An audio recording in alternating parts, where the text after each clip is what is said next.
إن الحمد لله نحمده ونستعينه ونستغفره ونعوذ بالله من شرور أنفسنا وسيئات أعمالنا من يهده الله فلا مضل له ومن يضلل فلا هادي له وأشهد أن لا إله إلا الله وحده لا شريك له وأشهد أن محمدا عبده ورسوله يا أيها الذين آمنوا اتقوا الله حق تقاته ولا تموتن إلا وأنتم مسلمون يا أيها الناس اتقوا ربكم الذي خلقكم من نفس واحدة وخلق منها زوجها وبث منهما رجالا كثيرا ونساء واتقوا الله الذي تساءلون به والأرحام إن الله كان عليكم رقيبا يا أيها الذين آمنوا اتقوا الله وقولوا قولا سديدا يصلح لكم أعمالكم ويغفر لكم ذنوبكم ومن يطع الله ورسوله فقد فاز فوزا عظيما أما بعد فإن أصدق الحديث كتاب الله وأحسن الهدي هدي محمد صلى الله عليه وعلى آله وسلم وشر الأمور محدثاتها وكل محدثة بدعة وكل بدعة ضلالة وكل ضلالة في النار اللهم صل على محمد وعلى آل محمد كما صليت على إبراهيم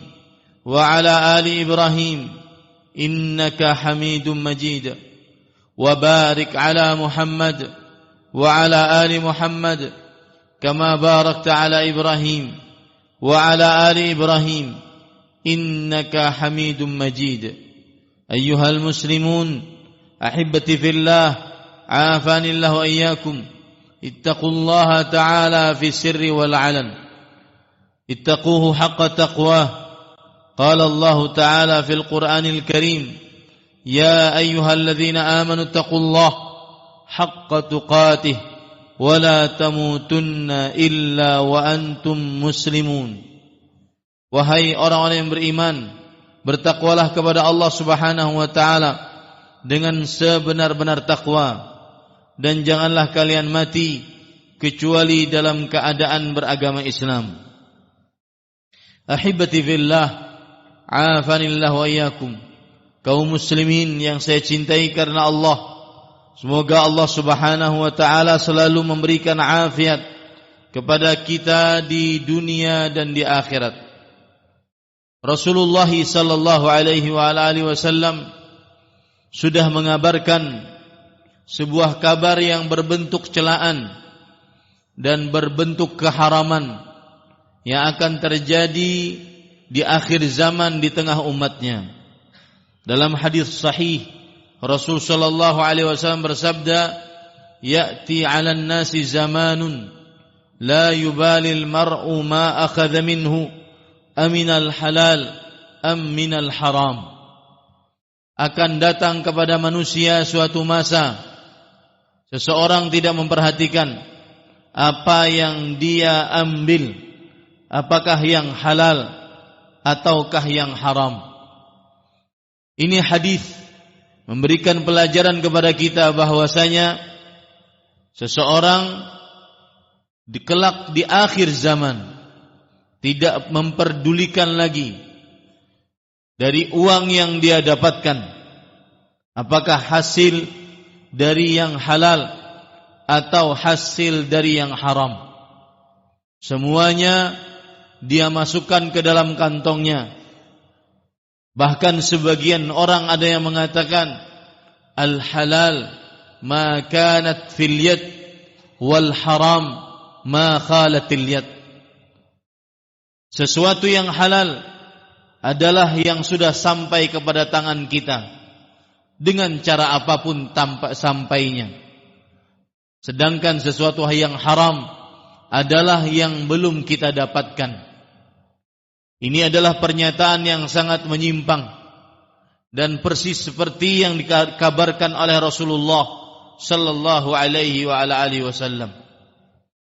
Ahibati fillah, afanillah wa iyyakum. Rasulullah sallallahu alaihi wasallam juga mengabarkan bahwa kelak di hari kiamat kita semua akan berhadapan dengan Allah Subhanahu wa taala. Langsung, tidak ada penerjemah antara kita dengan Allah Subhanahu wa taala. Tidak ada hijab antara kita dengan Allah Subhanahu wa taala. Dan pada saat itu kita tidak bisa bergerak sampai menyelesaikan pertanggungjawaban di hadapan Allah Subhanahu wa taala dan menjawab seluruh pertanyaan-pertanyaan Allah Subhanahu wa taala. Dan salah satu yang ditanyakan adalah tentang harta, uang, dari mana kita dapatkan. Dalam hadis yang diriwayatkan oleh Imam Tirmidzi dari Abu Barzah Al-Aslami radhiyallahu an, Rasulullah sallallahu alaihi wasallam bersabda, "La tazulu qadama 'abdin yaumal qiyamah hatta yus'ala an 'umrihi fima afnah wa an 'ilmihi fima fa'al wa an jismihi fima ablah wa an malihi min aina iktasabahu wa fima anfaqah."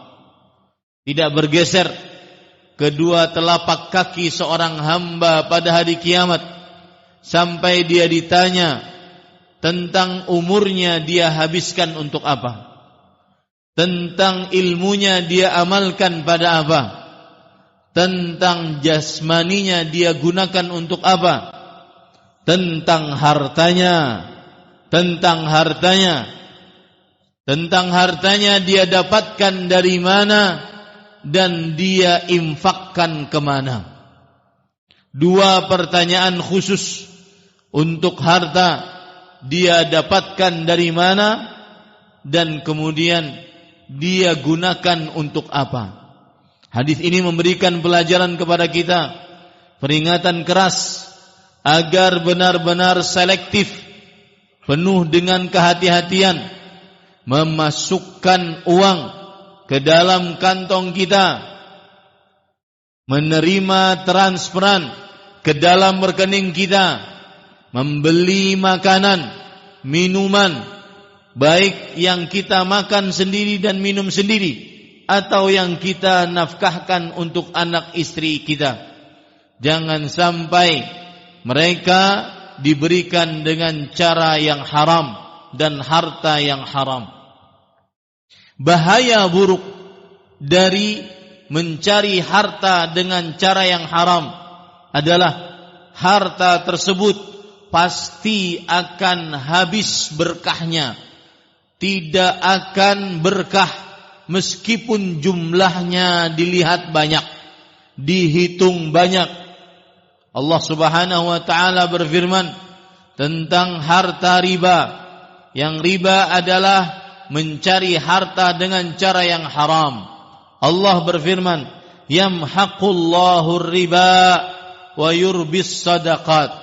Allah menghancurkan harta riba dan menambahkan harta yang disedekahi. Maka setiap transaksi yang di dalamnya terjadi riba, baik menghutangi dengan cara riba atau berhutang dengan cara riba. Dan sangat ironi di zaman sekarang, sebagian orang bermudah-mudah berhutang dengan cara riba. Berhutang 1 juta bayarnya 1.500.000, berhutang 2 juta bayarnya 2.500.000, demi hanya sekedar penampilan, gaya. Sangat ironi lebih lagi, seorang berhutang riba untuk bermaksiat, berhutang online untuk bermaksiat, untuk minum minuman khamar, untuk berzina, untuk masuk klub dengan berhutang, dan hutangnya hutang riba. Dan itu yang terjadi di tengah masyarakat. Ini adalah benar-benar seperti perkataan para sahabat Nabi, Saddad ibn Aus radhiyallahu anhu, "Idza ra'aita ar-rajula ya'malu bi ma'siyatillah fa'lam anna laha 'indahu akhawat." Jika engkau melihat seseorang mengerjakan maksiat kepada Allah Subhanahu wa ta'ala, maka ketahuilah bahwa maksiat tersebut akan mengajak saudari-saudari lainnya. Berhutang riba, maksiat, bahkan dosa besar. Ditambah lagi dengan dari hasil hutang tersebut, dia berzina, dia minum khamar, dia berjudi, dia mengerjakan hal-hal yang diharamkan. Dan Imam Ibnu Katsir rahimahullah mengatakan yang dimaksud yamhaqullahu riba, Allah menghancurkan harta riba, adalah menghancurkan uangnya. Uangnya dihabiskan tanpa ada manfaat oleh Allah Subhanahu wa ta'ala. Uangnya habis, tidak terasa, karena dia meminjam dengan harta riba, dengan cara riba, atau meminjamkan dengan riba. Jadi yang kena di sini dua-duanya, yang diancam dengan laknat oleh Rasulullah sallallahu alaihi wasallam dua-duanya, yang menghutangi dengan cara riba dan yang berhutang dengan cara riba. Dihancurkan oleh Allah Subhanahu wa ta'ala hartanya. Atau cara yang kedua, dihancurkan oleh Allah Subhanahu wa ta'ala berkah hartanya.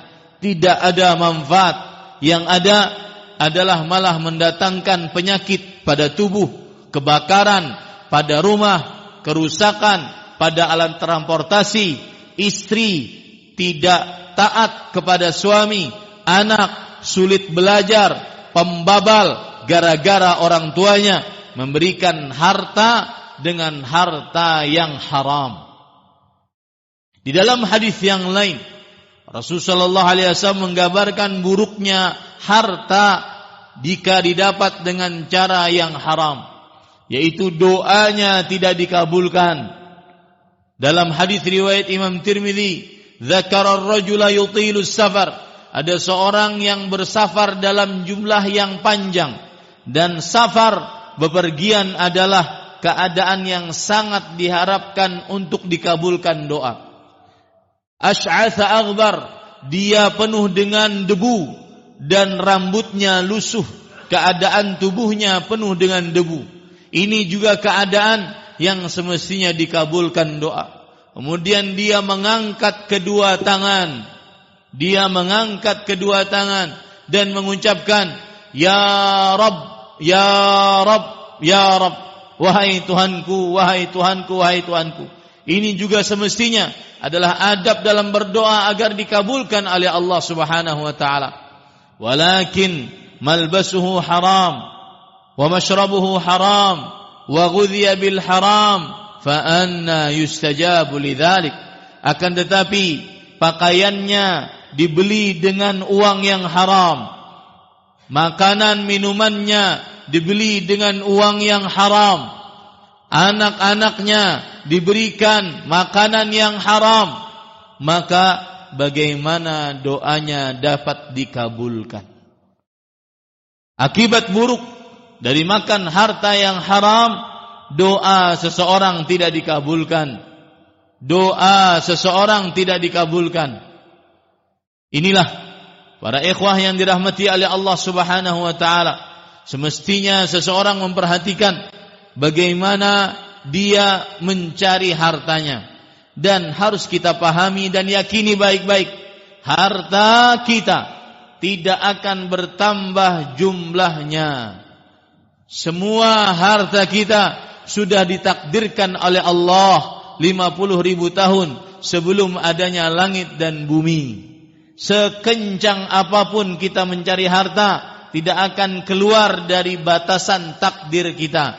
Berarti yang harus ada dalam benak kita adalah bagaimana mencari dengan yang halal, karena jumlah nominalnya tidak akan pernah berubah. Aqulu ma tasma'un wa astaghfirullah li wa lakum min kulli dhanbin fastaghfiruh innahu huwal ghafurur rahim.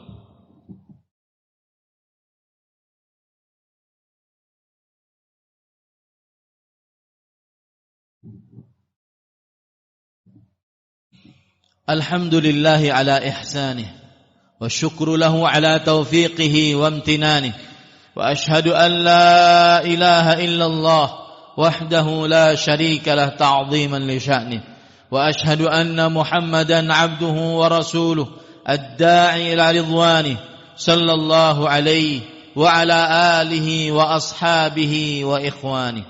Allahumma salli wa sallim wa barik wa an'im على عبدك ورسولك نبينا محمد وعلى آله وأصحابه أجمعين. أيها المسلمون أحبتي في الله اتقوا الله في سر والعلن اتقوه تهتدوا. قال الله تعالى في القرآن الكريم إن تتقوا الله يجعل لكم فرقانا. Wahai kaum muslimin yang saya cintai karena Allah, semoga Allah Subhanahu wa taala selalu memberikan afiat kepada kita di dunia dan di akhirat. Bertakwalah kepada Allah dengan sebenar-benar takwa, dan janganlah kalian mati kecuali dalam keadaan beragama Islam. Bertakwalah, karena dengan takwa kalian niscaya akan mendapatkan petunjuk untuk membedakan mana yang hak, mana yang batil. Allah Subhanahu wa taala berfirman, jika kalian bertakwa kepada Allah Subhanahu wa taala, niscaya Allah akan memberikan petunjuk kepada kalian. Ahibati fillah, afanillah wa iyyakum. Kaum muslimin yang saya cintai karena Allah, semoga Allah Subhanahu wa taala selalu memberikan afiat kepada kita di dunia dan di akhirat. Para sahabat Nabi radhiyallahu anhum, mereka sangat perhatian agar tidak ada makanan yang masuk ke dalam mulut mereka kecuali dari harta yang halal, kecuali makanan tersebut dibeli dengan harta yang halal. Suatu ketika Abu Bakar As-Siddiq radhiyallahu anhu diberi makanan oleh budaknya. Kemudian budaknya tersebut bercerita, tahukah engkau dari mana aku dapatkan uang untuk membeli makanan tersebut? Dahulu kami di masa jahiliyah, kami melakukan praktek perdukunan, peramalan, lalu kami diberikan uang atasnya. Dari uang tersebut, itulah yang aku belikan makanan, yang makanan tersebut kamu makan tadi. Apa yang dilakukan oleh Abu Bakar As-Siddiq radhiyallahu anhu? Maka beliau mulai memuntahkan, memasukkan tangan beliau ke dalam mulut beliau agar bisa memuntahkan makanan yang sudah beliau makan, karena berasal dari harta yang dibeli dengan harta yang haram. Ini memang kebiasaan para salafus saleh. Makanya ulama terdahulu mengatakan, atib mat'amak tujib da'watak, yang artinya perbaikilah, carilah yang halal, dan belilah makanan dengan harta yang halal tersebut, dan makanlah, niscaya doamu akan dikabulkan. Maka mari introspeksi diri kita. Mungkin selama ini doa-doa kita tidak dikabulkan oleh Allah gara-gara makanan-makanan yang kita masukkan ke dalam mulut kita dibeli dengan harta-harta yang haram, dibeli dengan harta-harta yang dihasilkan dari cara yang haram. Kemudian yang terakhir, khatib ingin menyebutkan beberapa percontohan tentang mencari harta dengan cara yang haram. Yang pertama, melakukan perbuatan riba, baik itu yang menghutanginya atau yang berhutangnya, atau yang menjadi saksinya, atau yang menulis akan akad hutang piutang di atas riba tersebut, maka semuanya kena laknat Rasulullah sallallahu alaihi wa ala alihi wasallam. Dan ini yang paling banyak terjadi, padahal Rasul sallallahu alaihi wasallam bersabda, ribal jahiliyah mawdu'un tahta qadamayya hatain. Riba jahiliyah, yaitu riba yang dilakukan oleh kaum jahiliyah, yaitu persis seperti yang dilakukan oleh sebagian kaum muslimin sekarang. Berhutang 1 juta, bayar 1.500.000. Berhutang 10 juta, bayar 15 juta. Belum lagi kalau ada keterlambatan, maka dia akan bayar terus seperti itu. Maka Rasulullah SAW mengatakan, riba jahiliyah di bawah kedua telapak kakiku terinjak. Belum lagi gadai menggadai yang di dalamnya terdapat riba. Belum lagi jual beli kredit yang di dalamnya terdapat riba. Banyak sekali hutang piutang riba yang dilakukan oleh kaum jahiliyah malah dianggap biasa di tengah kaum muslimin. Yang kedua adalah pungutan-pungutan liar. Ini Rasulullah sallallahu alaihi wasallam bersabda, la'anallahu sahiba maks. Allah melaknat orang yang memungut pungutan-pungutan liar tanpa ada hak dia memungut, tanpa ada hak dia memalak, tanpa ada hak. Bahkan untuk saat sekarang semua tidak bisa jalan kecuali dengan uang, padahal aturan peraturannya adalah gratis. Ini haram, dan apalah gunanya 10.000, 50.000, 100.000, 100 juta, 100 miliar, 100 triliun dibandingkan dengan surga. Nikmat yang paling terakhir orang yang masuk ke dalam surga, nikmat orang yang paling rendah di dalam surga. Rasul sallallahu alaihi wasallam bersabda, Allah menawarkan nikmat surga yang paling terakhir. Atarda an yakuna laka mithlu mulki malikin min muluki dunya. Maukah engkau mendapatkan kekayaan seperti kekayaan raja-raja dunia? Bandingkan yang cuma dapat 10 ribuan, 100 ribuan, 100 jutaan, 100 miliaran, 100 triliunan, tidak ada apa-apanya dengan 50 kali lipat dengan kekayaan salah seorang raja-raja di dunia. Itu adalah nikmat surga yang paling rendah. Yang ketiga, yaitu menipu dengan segala macam penipuan, pengoplosan, pemalsuan. Rasul sallallahu alaihi wasallam bersabda, "Man ghasyana falaysa minna." Siapa yang menipu kami, maka itu bukan dari kami. Aturan pegawai masuk jam 8, masuknya menjadi setengah 9. Aturan pulangnya jam 4, pulangnya menjadi jam 3. Itu harta gaji yang didapat adalah haram. Aqulu ma tasma'un.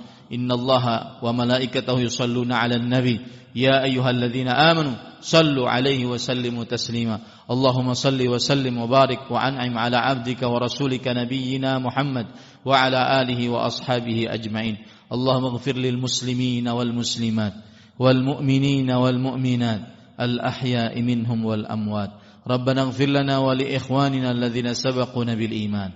ولا تجعل في قلوبنا غلا للذين آمنوا ربنا إنك رؤوف رحيم ربنا هب لنا من أزواجنا وذرياتنا قرة أعين واجعلنا للمتقين إماما ربنا اغفر لنا ولوالدينا وارحمهم كما ربونا صغارا ربنا اغفر لنا ولوالدينا وللمؤمنين يوم يقوم الحساب اللهم اغننا بحلالك عن حرامك اللهم اغننا بحلالك عن حرامك اللهم اغفنا بحلالك عن حرامك اللهم اغننا بحلالك عن حرامك برحمتك يا أرحم الراحمين. عباد الله إن الله يأمر بالعدل والإحسان وإيتاء ذي القربى وينهى عن الفحشاء والمنكر ولذكر الله أكبر والله يعلم ما تصنعون.